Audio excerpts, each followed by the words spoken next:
Juliet, it is such an honor to have you here. Welcome to the Military Leader Podcast. Thank you. And you've been a great new pal, and I can't wait to meet everyone in your audience. I met my very first service member a year and 3 months ago. I mean, I'm sure Okay. somewhere in my life I must have met someone in the military, but it was incredibly light before a year and 2 months ago when a couple things happened and the book became popular in the military. So it was almost a kind of a relaunch for us. Lots of new conversations, lots of new applications. Good, good. Well, it certainly does have applications. And why do you think that it struck a chord with the military and the broader audience? Well, the book is called A Minute to Think, and it is a manual on how to tame the craziness of your bureaucratic, inbox worshiping, hyperactive workday. And so I think that the military has a lot of that scenario. And I've said this many, many times, but the intentionality, which is a word we're going to come back to a lot, that's on the war fighting side of the military is obviously spectacular. And any single time you guys need to fire a weapon, fuel a plane, there is no such thing as more precision. But then a funny thing happens on the way to the office where as soon as we move into garrison related work, first of all, we kind of time travel into the 80s in terms of some of our technology and resources, but then Right. we lose that sharp edge. And why I'm saying we, you go into, and I've seen this in Air Force, special ops, conventional, that there is just not the same kind of orientation, precision, training, protocol around the daily beats that move every plot forward. So emails and meetings and awards and taskers, and it can be quite chaotic. And the stress it creates is subordinate to its larger problem, which is it is stealing hours from mission related, readiness related work.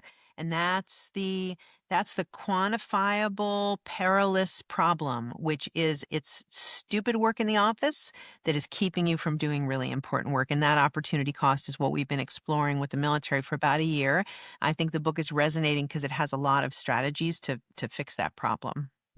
For sure. A couple times in command over my career, what I would tell some junior officers, especially the company commanders, because they come in hard charging, they're like they're ready. This is their moment. They've been waiting Yeah. for this, and I have to congratulate them and then kind of ground them a bit and say, look, about 85% of your job is simply running the army. It's doing the things to keep the army going, and it's that admin stuff. It's that keeping soldiers taken care of and supplied and trained and whatnot. And you might have that moment of glory where you're charging across the desert on top of your striker with your guidon behind you, and there's bullets and smoke going by and whatnot. But that might be one time out of your entire command, and most of it's just doing the things to keep the organization running. And so there's a little bit of this a little bit of grounding and reality setting in. When leaders get into this repetitive task management, what kind of cost is that? And then talk to us a bit about the cognitive toll that it can take. That's like a 5-hour podcast. So, Right. let's just look at tasks, okay? Taskers is the term you're always gonna hear me use terms a little shakily because there's too many branches I'm learning about concurrently, but tasker is what we say in the Air Force. Would that be for conventional as well, getting a tasker? Okay. So if you just look at the flow of that system as an example, SOPs or standard operating practices in business are supposed to flow in a linear manner. Imagine a form like a chart, a box, arrow goes to the next box, arrows goes to the next box. You want it to be able to have a predictable flow. If you look at the way that taskers come to humans in the military, it's more like box to an arrow to a carrier pigeon to the top of a mountain to the bottom of a lake to another box to it's just the most contorted system. And that's because there isn't a unified technology inside of which tasks are assigned. So people end up doing things like using email for task management, which has no suspense, it has no timelines, it has no tags, it has no groups. You can't see other people working on projects as they're moving in your direction. Lots and lots and lots of problems, just as Hmm. one small example. So you asked me, what's the toll? The cognitive experience is sitting in offices all day long trying to be tough enough to take the pain of this mind numbing awareness that what you're doing is probably low value, but you have to do it anyway. And I think that is the drain, is you're this heroic human who is ready to serve, and then you show up to serve, and what you do with the minutes of that service feel unworthy of your heart. They feel unworthy of the passion that you bring to the role. And taskers are just one experience. Sitting in emails in a flat comms email environment. We almost did a white paper on flat comms. We decided not to, which I can tell you more about later if you want, but we studied it a lot. And it's a beautiful system whose origins come from inclusion and has had spectacular stories of success. But in general, there is no training in the world of flat comms. People are thrown into that system and no one knows when am I supposed to skim versus read versus forward versus copy, and what's important. So because there is no training, it's a constant feeling of overload. It's overload and overwhelm. So I sat next to a squadron commander in the Air Force, a female squadron commander who, I mean, this is a pretty elevated human, is a squadron commander in the Air Force who was almost crying 5 days into her tour because of the email experience of the role. There is something wrong with that, something wrong with that. And so we could get to meetings. You just point me in any direction, and the toll we see is quantifiable minutes and hours going in the trash instead of going to the missions. Mm. So let's say you had a whole brigade that said, we're going to spend 5 years becoming the most time efficient brigade in the history of the Army, right? And they really, really learn these things. Maybe they would be so efficient in emails and meetings and taskers that they would leave the office 3 days a week at noon and go out to the field and do readiness related physical activities because they would have so much more time. And so that correlation between office and war is not light, and it's not a stretch. Hmm. It's an absolute direct correlation. And that's what we're working on with many leaders who are starting to lean into the fact that this is changeable, and all it takes, really simple. You've already built that beautiful lens of intentionality. You're super good at it. You just need to pivot, just like pivot the scope away from the plane and onto the computer, and you already know how to do it. Hmm. You're, you're giving me flashbacks here to particularly my brigade command experience, which started in 21, and I read Cal Newport's A World Without Email, and I Yeah, was love him. inspired to change the world. And so I sat down with commanders and with the majors in particular, they were beholden to email as a coordination point, and so we read through this book and we talked about it, and the starting point was not even necessarily giving them a whole brand new system, because I was still realistic about the fact that we just couldn't, we didn't have the bandwidth to create some new way of doing Army right on the garrison side. But what I wanted to signal to them was that it was okay to do something innovative. It was okay to step back and not send the email. And it was okay not to get to the end of the day and think that an email from me is in your inbox that you have to go find and check, because it won't be. And to my sometimes to my detriment, but I didn't live on email. I didn't operate on it very often, and I wanted to give the team permission to be able to find their own innovation at scale and at echelon, and that it ended up going a couple pathways that, like you said, we could dive into. But one of those was going into Power BI and using Power BI as dashboards that are fed from data sets that are already in the Army system. And so we created dashboards of information instead of zipping it around in inboxes. And the other thing it created was a policy or guidance from me that addressed the work home interface. Really, this it's work life balance, but that term is maybe not as accurate. But it's this idea that you can have predictable time off, and we'll I'd love to hear about the pause here in a second. But what we Yeah, wanted to tell people was that your weekends and your evenings, unless it's an emergency, they're yours, and to give they people that should be. Oh boy. predictable recovery time. So you're covering so many great things. I'm actually just going to write a couple things down because I want to talk about, go back Sure. to talk about email. People like really tactical steps. And so you started talking about a tech cure, which comes from a certain personality mindset who's going to Hmm. solve it through technology, right? Hmm. then there are people who don't gravitate toward that and they feel a little lost sometimes on what the simple things are that they can do. So I'll just rattle off a couple as we get to each topic. I want to make sure we hit a few actionable things. So one of the most powerful things you could do in the world of email is just create one folder, and everything that is CC, BCC, FYI, FYSA, anything where you're not the two goes into that folder and you only check it once a day. So that's already a gigantic weight off of you. That's huge. Then Yeah. that's a huge one. It's really Yeah. simple. Another one that you can do is type, think, send is a beautiful progression. So we tend to type send, type send, type send because we're rushing. If you insert that little think, what we call a wedge, you may actually realize it's either too long or you copied too many people or you don't need to send it at all, or hey, I'm going to see this guy at 3 o'clock. Hmm. I could just tell him.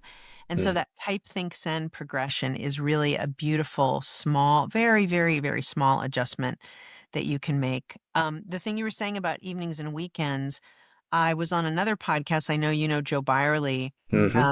from the Green Notebook, and we were supposed to talk about a leadership strategy called the reductive mindset. And we got so interested in a conversation about texting in the evenings that we actually Hmm. lost the entire podcast episode, and we just talked about that.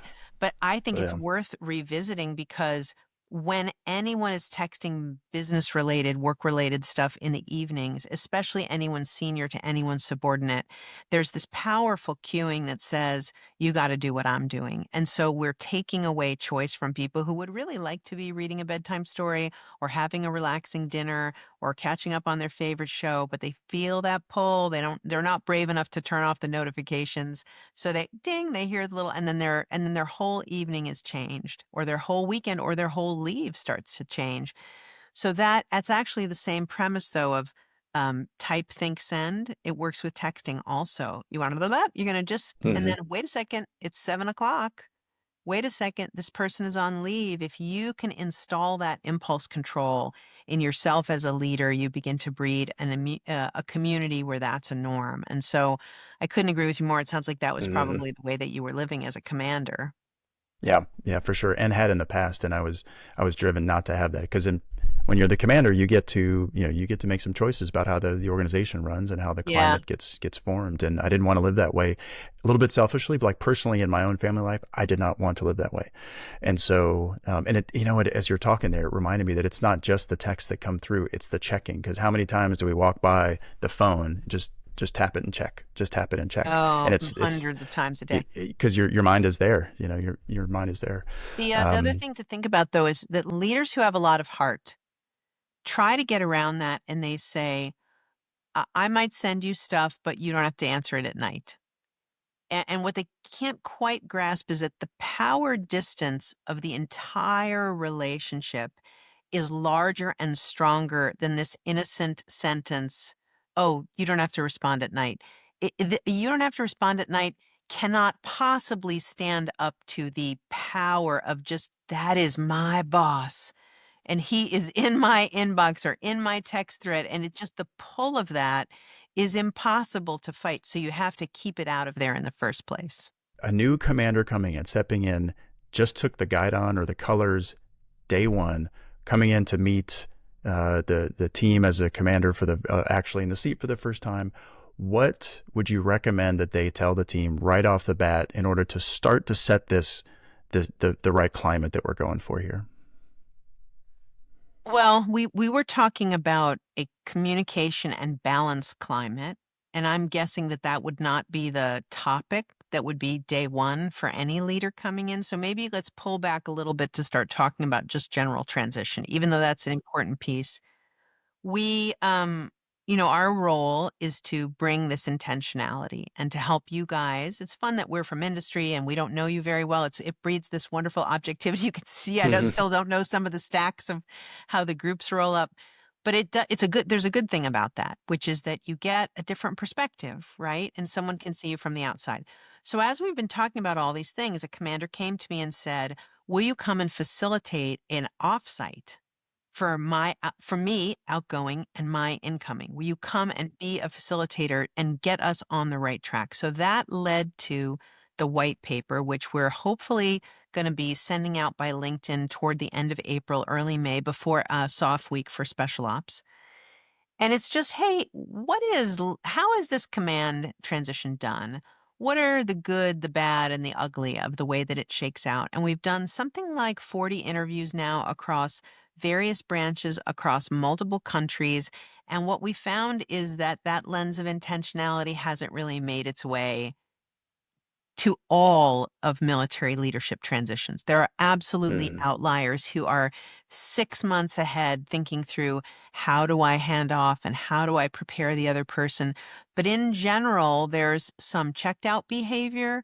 There's a little bit of ego driven selfish behavior we're hearing about. And then I think it's just a wide range in the middle of, nobody's really ever talked specifically to leaders as they come up about, what are your responsibilities in the handoff? In fact, we found when we started collecting data, and we have a survey that we're going to hopefully push again to your audience on this podcast, that only 24% of leaders feel fully prepared in their own definition to take command. And that's a little scary considering, the world and what we have at stake every single time a new leader steps in. So we have a lot to work on. What was also very interesting is that there were correlations, the data correlated between availability and preparedness. So the more available the outgoing leader was, the more hours they had spent with the person, directly correlated to how prepared the person felt. And so we're learning a lot in a lot of different directions. If you ask me day one what a commander should do, I think what I've heard from the smartest leaders is be warm, be self-effacing, and start listening, because that new sheriff in Hmm. town gonna come in, I have 1,700 ideas and I'm gonna drown you in newness. I don't think that that seems to be serving anyone very well. What was funny is, as I was listening to these interviews, I thought, oh dear, I think that's probably exactly what I would have done because I'd be all excited if I was coming in command. But General Hecker is an Air Force General 4-star that I love very much, and he's at USAFE, and I got to interview him. I've also done some work with him. And he said, he just really slides in slow for the first 30 days or so, kind of hang out, get to know the people. He also has a document that we're going to publish in the paper of kind of General Hecker's few pages of, here's how you get to know me, which is a lovely thing. But to refrain, I think maybe the word that comes to mind is to empathetically think about the other people in the room and realize that coming in like a bull in a china shop with all this change is only adding to the necessary change that everyone is already going through, especially, and this came out in some of the verbatims in the qualitative part of the survey, if it's one of those tough transitions, if someone has been removed, or if a unit has been doing poorly and then some sort of emergency switch out, those tend to be incredibly sensitive and uniquely sensitive scenarios where not only is there a logistic challenge to make up for lost time and improve outcomes, but there's also sort of a wounded slash grieving population that has been part of this tumult and probably not really noticed in terms of its effect on them. So you're coming into a sensitivity. It's like the difference between walking into an ICU waiting room and the cafeteria in a hospital. There's a different tone. And I think that those units seem to need more sensitive, a more sensitive adoption of whatever the new leader is thinking. That's a fantastic point. The way that I've talked about it before is, you like imagine you're the captain of a ship, and you're in the middle of the ocean. The first thing that you should do, instead of telling the people on the ship what to do, is to figure out what waters you're in, what direction are you Mhm. pointing, how high are Mhm. the seas, where are we supposed to be going, and that's understanding your environment and understanding the team that you've just taken over. And this is where that preparatory period starts to become really interesting, because to me, my original impulse when we started working on the paper was that all of that should be before you arrive. That if you were doing good prep, you'd be getting fed all that information. But the more I talk to live human commanders who've been in and out, there's only so much you can study, and then the rest you have to experience. And so Hmm. I think there is a point. You can study a lot, and I think people should study. We have protocols that we're playing with and recommending in the paper about what we think is sort of the ideal flow. Hmm. But there's nothing like observation and feeling out the actual humans sitting, talking, listening, observing body language, figuring out which topics are hot, trying to suss out why they're hot.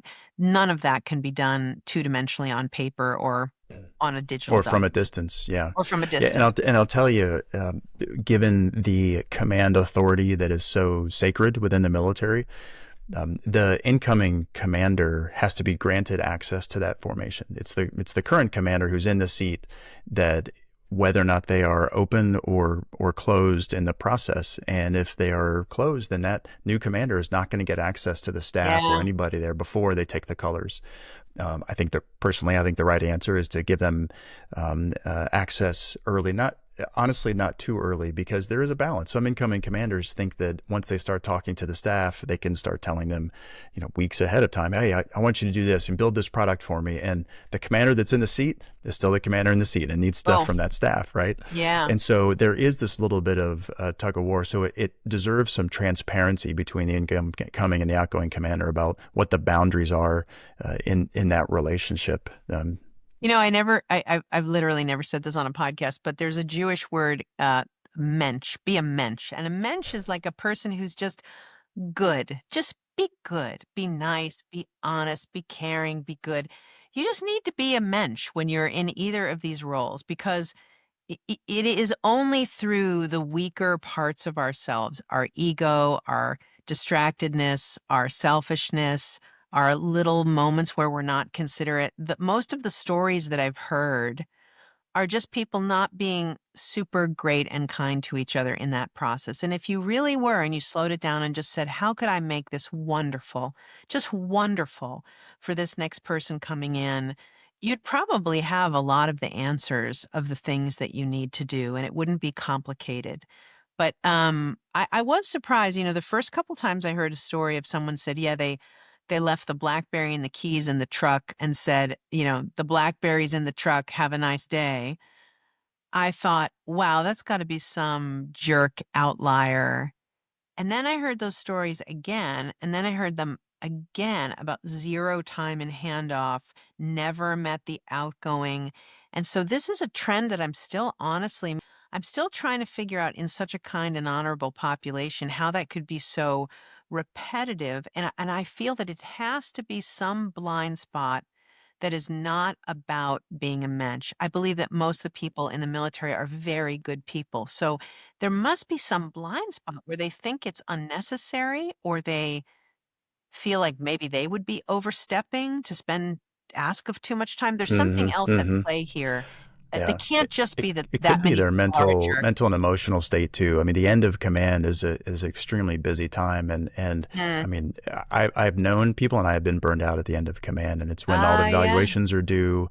I mean, you have 80 or 100 evaluations to write, and all the pressure I didn't and know all about that one. this ceremony and everything. So I can envision a leader who is under that pressure, not proud of the state that they're leaving in. They're maybe a little bit cynical about the way that they were evaluated by their boss. Who knows what that is, and so there's all those factors in there too. I think that The hits a only little bit problem with on, publishing on the only problem with yeah, publishing this paper is, like, every single day I have another interesting another conversation, and I insight. have to keep amending it. We'll keep it on a drive instead of on paper, but That's I right. That's mean, right. that's never even come up. I didn't know that you had to do all those evals at the end, so my efficiency brain immediately says, "Can you do them way earlier so that you could be more mindfully present during the most important transition?" Maybe, I don't know, maybe they can be reduced, shortened, offloaded, done earlier. That's a really interesting Yeah, conversation.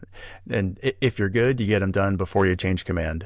A lot of people that I know end up doing them weeks and months later. Honestly, they go into the next job and they still have leftover Oh, evaluations from the man. previous one. Yeah.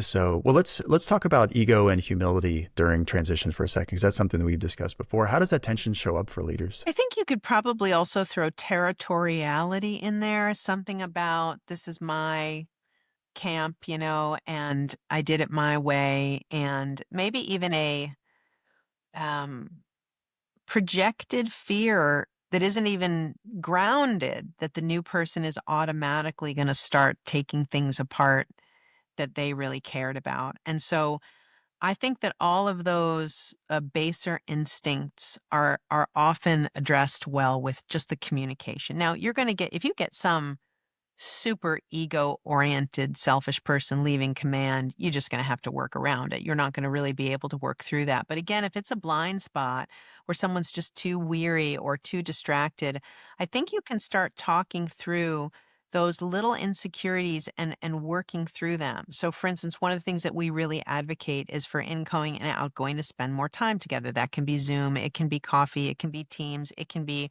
right seat, left seat. But when that is happening, if they have honest dialogue about, here are my dreams and aspirations, and here are mine, they can exchange those realities in a respectful way. So, for instance, the outgoing commander is done but still has aspirations. I might aspire that a certain program is kept intact because it was really dear to me. Or I might aspire that the way that certain things are remembered, are heralded, or consecrated in some way. I might have an aspiration of how I am remembered. I think the word legacy is more of a corporate word, but maybe I have Hmm. aspirations. Then the incoming commander may be coming into the only time in their entire life that they will get to do the type of command that they're about to step into, especially like wing command in the Air Force, one shot, unless Hmm. it's a big exception. They have a lot of dreams and aspirations that are I wouldn't say self-oriented, but are about them. How do they want to experience this time? How do they want to contribute? And so I think dialogue can really lower those insecurities in the same way as just getting to know anyone can lower your friction points with them. The ego piece is harder to be prescriptive about. You know, if someone just has a really big ego, it may simply be a matter of being really aware Hmm. and acknowledging it and working around it. I don't think that incoming commanders should try to learn to be amateur therapists and change the egocentricity of another person, but they Hmm. can be really, really aware. And if they have sufficient thinking time, if they've taken care of themselves, all important parts of coming into new command, they will have a clear mind. And if they have a clear mind, they'll be able to suss out the other person, say, yeah, that's where that's coming from. And then they can more smartly Hmm. work. Okay. So then, if I'm hearing you right, then part of our transition should not just be about the organization and leading it. It should be about the personal side and managing, the attitudes and the energy coming into it and the expectations coming into it. Is that a conversation that leaders should have? Well, we intend to suggest it. So we see kind of three areas in leadership transition. There's the logistics, there's the visioning, and then there's the self-care. And I think that they are three distinct channels. So the logistics is what you guys are the best at. This is what we do, and this is over here, and this is Hmm. how many buildings we have. And you do tend to write it with too many words, which we could talk about. These continuity books where it's like chunk, and I would like it to go clink if possible. And so that's part of the prescription is to edit like a editor on fire through what you think they need to know. But that logistic part is really the easiest part. The visioning piece requires the comfort with solitude and the willingness to step back that I write about in the book, to take a minute to think and take a little white space and just go to your favorite hill with a bench or Starbucks with nothing but a legal pad and just think about, who am I going to be and how do I want to show up and what's important to me and what leadership modeling have I seen in my entire career that I want to remember to be like right now. All of that, so incredibly critical. And then the self-care piece. Are you eating well? Are you sleeping? Is PT working in? How are you handling stress? Because you are the machine when you come in as the commander, and it is a rough ride that is coming up. So I I don't think machines ride, little mixed metaphor there, but Yeah. you know where I'm going with this. Yeah. Yeah. And I do little tiny versions of this myself. I am a CEO. I am the primary breadwinner in my family. I have 3 teenage boys. I travel all over the world. If I don't, let my ring drive my life and try to listen to it and get up when it tells me to and sleep more and all that, I won't be able to do those other things. And bravado and will, I mean, you guys are uniquely good at powering through, but just imagine how much better you could be if you were actually fueled and not overcoming the stress and exhaustion that you're so tough at ignoring. Do you know what I mean? Mm-hmm. Mm-hmm. If you actually were fueled, if you actually were slept, if you actually had, done a little breath work in the morning because you had a fight with your wife, if you actually did those things, imagine how much better you would be in command. Yeah. Yeah. I appreciate you saying that. Particularly because I feel like we get trapped into this head down execution mode, and we're not as metacognitively aware of our own performance day to day. The demands on the leaders, and just speaking from personal experience and just in command, it's task switching all day long, topic to topic to topic, and it's decision fatigue Yes. in a dozen different lanes. And it could be budgets, it could be training and planning, it could be logistics, like you said, it could be personnel and giving feedback to a subordinate, and it could also be something that's very emotional, such as you're sitting in a meeting talking about budgets, and then you get handed a piece of paper that says we've just had a sexual assault, which happens. Yes. It Right. happens too often, but often enough to get good at responding to it, unfortunately. And And so that, you step out and you have to switch to this engaged emotional space, and that takes a toll. It really does.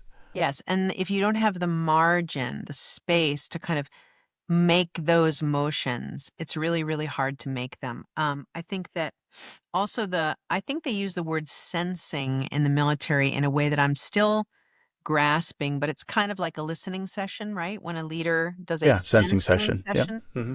Is there something different about it just than sitting down and listening to someone? It's an odd term. It it refers to a time where a leader will sit down with a specific group.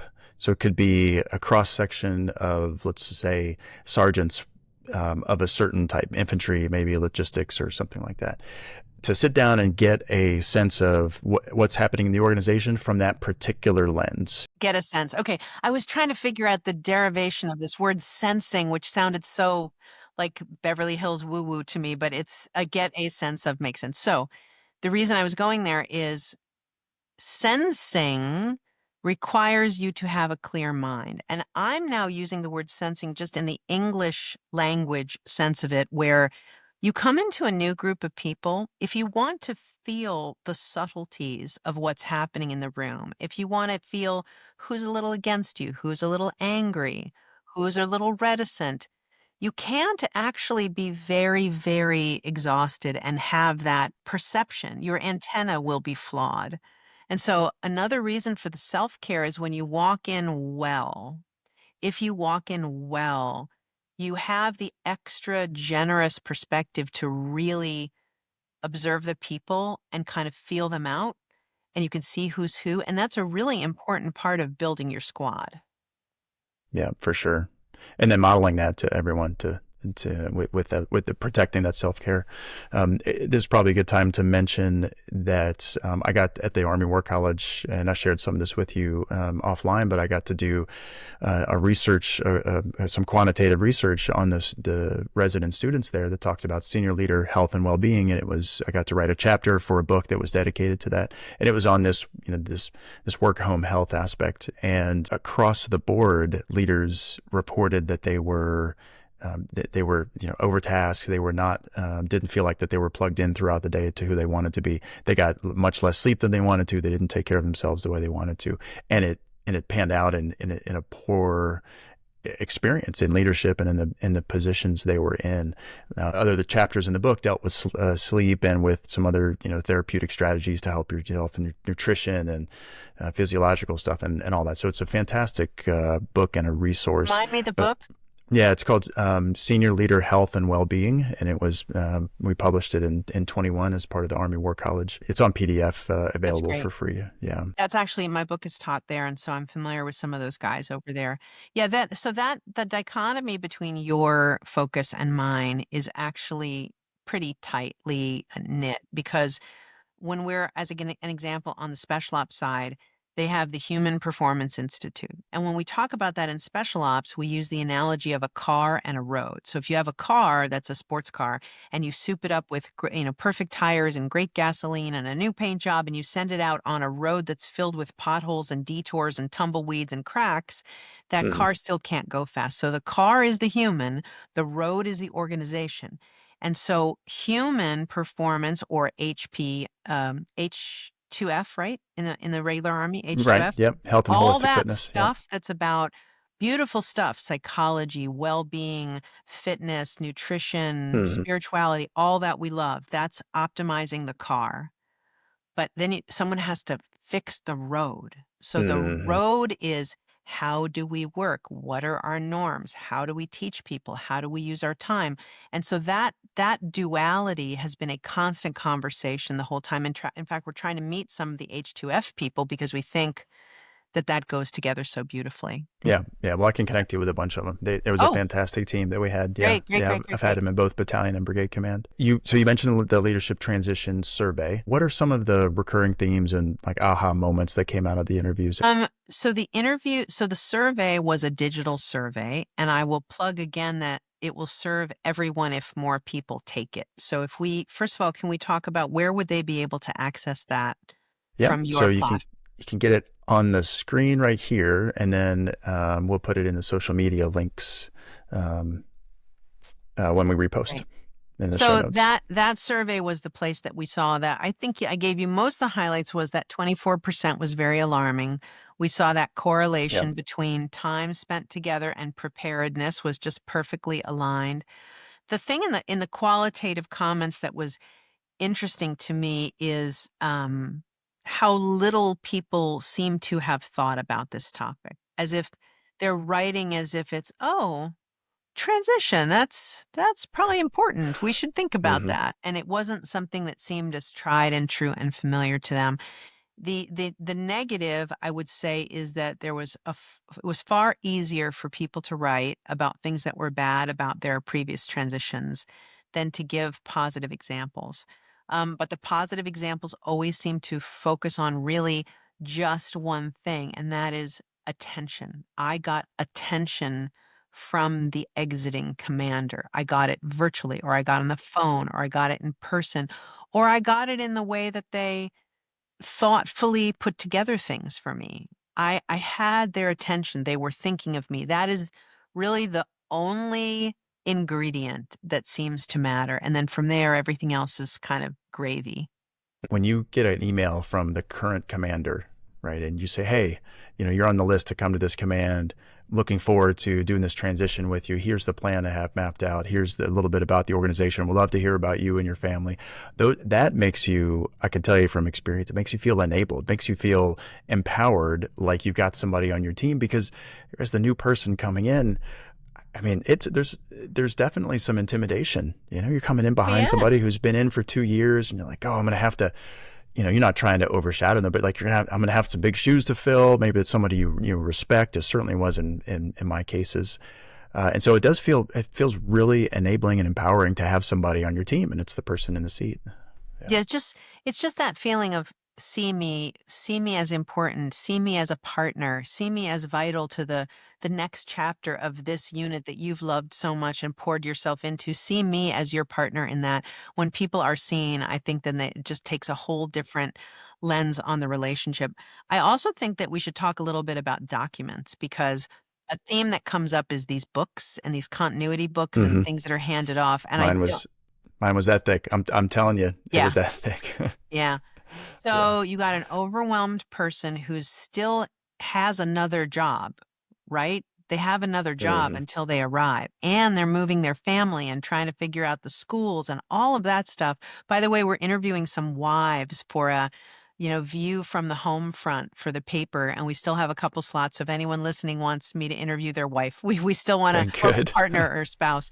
Um, so that whole thing is going on, and then you give them this horrible giant biology book size thing that they have to get through.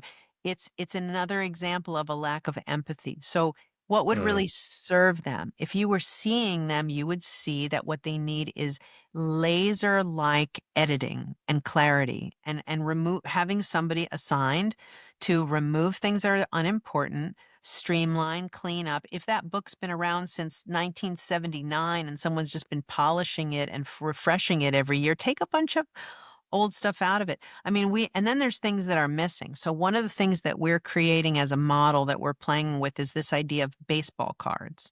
mhm. So imagine if you were given a binder, could be digital or physical, and there's a little baseball card for every important community member. Maybe it's the fire chief, right? It's got his picture, his contact information, how many kids he has, maybe something he cares about.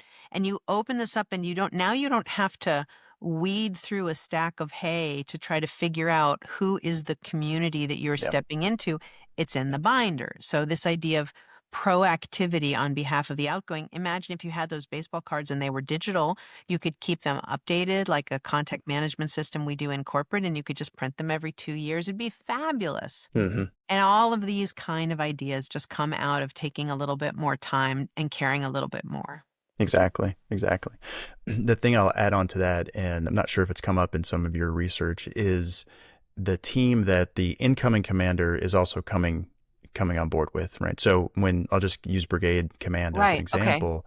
So brigade commander comes out on the list and it's about 16 months out, maybe even sometimes longer. And so they have a full year and a half to prepare for the command. Oftentimes, and in my case, it was the case that all 7 of the battalions that would work in that brigade also were going to switch out on the same day. So we all found out on the same day, all 8 of us, that we would be working together in 18 months' time and we'd be together for 2 years. So not only was it a transition opportunity that would have to come with the current team, but I felt a responsibility to build the team that I was going to work with. And so that was part of the transition as well. And so I sent them a letter right away and got on some Teams calls, tried not to overwhelm them. I'm sure they, would say that I was poking in some of their business because, like you said, they did have current jobs. But what I wanted to do is at least break the ice on who we were a little bit. We didn't talk about work or training or anything like that. It was just, hey, what are you doing? Who are you? What are you learning? What are you passionate about? Just to try to get a little bit of a conversation going. And the most important outcome of that was a text thread among the 7 of them, because what I And wanted was for them to be a cohesive team, not necessarily reflective of, connected to me. I wanted them to start to gel. And so starting that process as early as possible when the list came out was part of my transition process. it'd be an interesting question that we didn't ask anybody. And this will be an iterative paper. I will continue to interview people and we'll just keep reissuing it every couple quarters because you keep adding goodness. Um, I've never asked anybody, have you ever heard of an incoming commander who refused to spend time with the outgoing? Because what you hear is the stories over and over and over of outgoing didn't give me the time that I needed.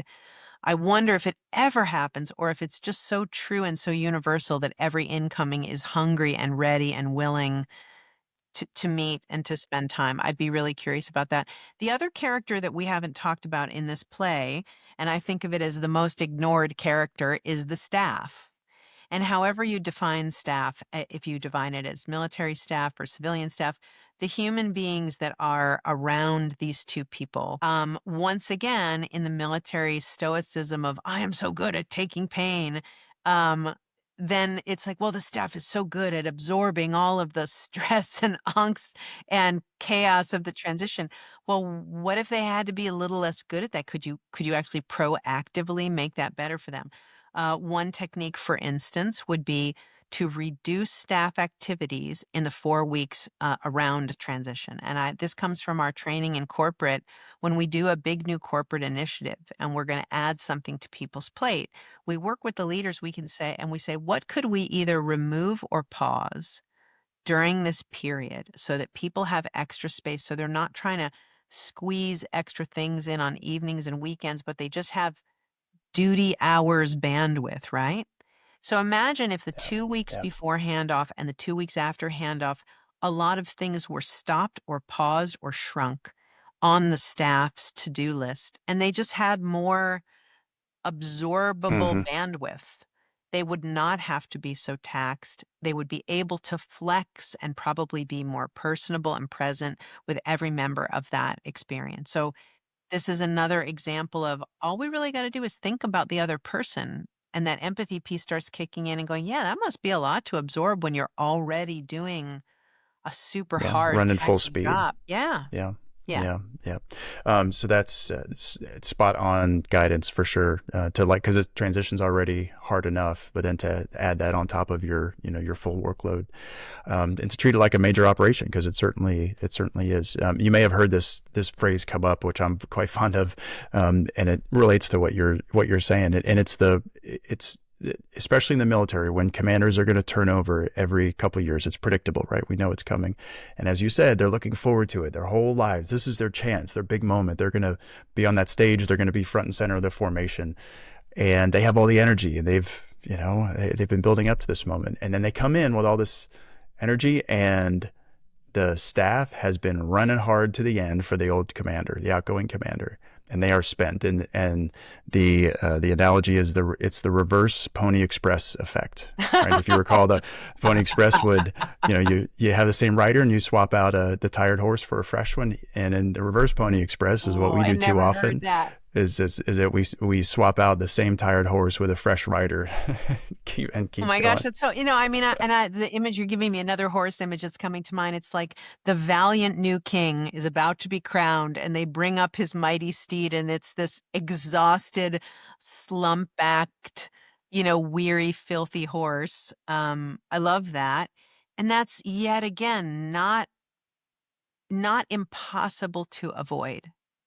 Not impossible to avoid. Just, how could we take our brilliant brains that if they had to fix a problem in the field or a problem when deployed, they would just dig into it and come up with 100 solutions. Like, okay, the staff is too worn out to be vital in the first 2 months of new command. What are our options? Who can we talk to?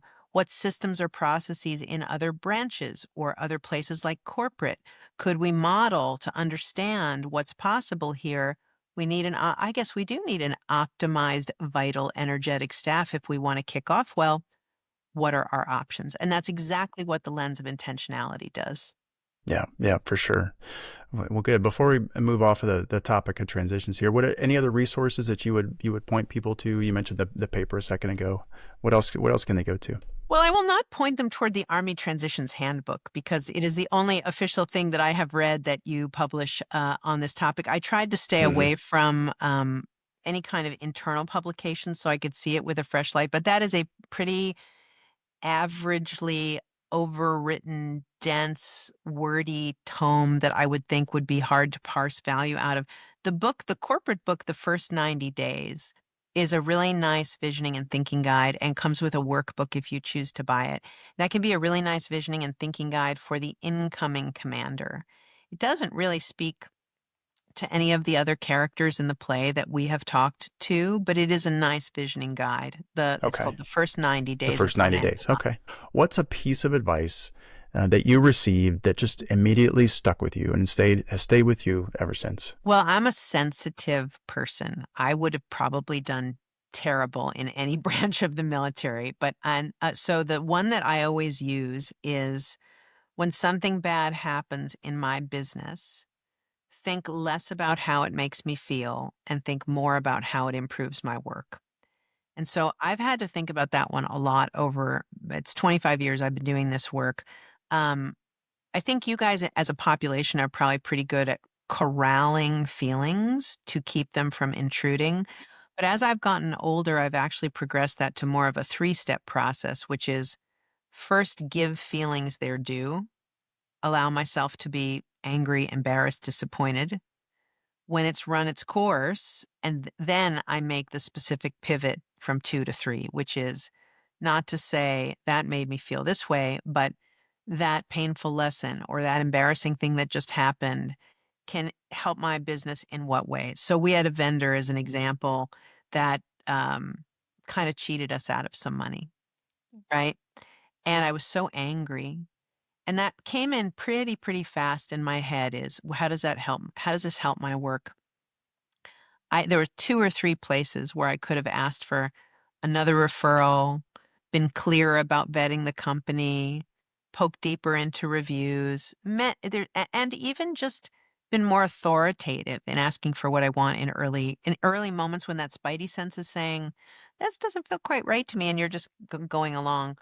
You always have a lesson to learn. In fact, almost when a feeling is stimulated by definition, there will always be some kind of lesson to learn. So I would say that's a big one for me. So when you think of great leadership, someone who has truly embodied what you see and has inspired leadership, who comes to mind and why? I think I'm just very fixated on him right now, but I've been lucky enough to meet Joe Votel recently, Hmm. and I just think he's magical. I just think he's a magical combination of so smart and informed, but everyone you meet has a feeling of being seen. And we were talking about that earlier. Just see me. And the way that he can make you feel seen, the way that he seems to remember people that he talks about. If anyone's not familiar with his career, now he's starting to write and speak. I think he's working on a book. I would be tracking that one pretty closely. Yeah.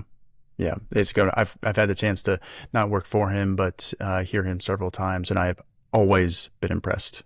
Yeah, particularly his insight on strategic communication really landed with me at the Army War College. And I wanna give a resource I wanna make sure we give a resource too of the military group in case before we close it out. So we are creating a military leadership think tank. It's a LinkedIn community under groups, and it is for any present or past military leaders. We have gone very quickly in about 5 weeks ago from the time of this recording to now we have about 400 members just over, and it's growing. And not only will it be an amazing place to talk about efficiency, transition, intentionality, but it will also become a community as people start moving in and out of the military where they can support each other in that other kind of transition, which we think is so powerful. So tell all your leadership friends if you just go on LinkedIn and you look up in the search bar win back time, it will come up under groups and you can join provided that you have a military background. Great. Win back time Win on back LinkedIn. time. Yeah. And Perfect. then Okay. we're trying to build these various groups and communities because I think that when we do this intentionality stuff together, it gets better and better. It's an important conversation, and this has been so helpful. Thanks for all you do, not just for leaders out there, but also particularly for the military leaders. This audience are the ones that you are serving lately, and we really do appreciate it. It's valued, I can tell you that, and we need to hear more of it. So thanks for spending the time with us today. And to everyone watching, be sure to subscribe to the Military Leader Podcast and the YouTube channel where I'll post the full video interviews. You can visit themilitaryleader.com and subscribe by email to get the latest leader development content. But most importantly, take these insights into your own leadership day and share them with your network of fellow leaders. Be a conduit, not a roadblock. When you discover something insightful that can help you and others become a better leader, it will make a difference. And so until then, lead well.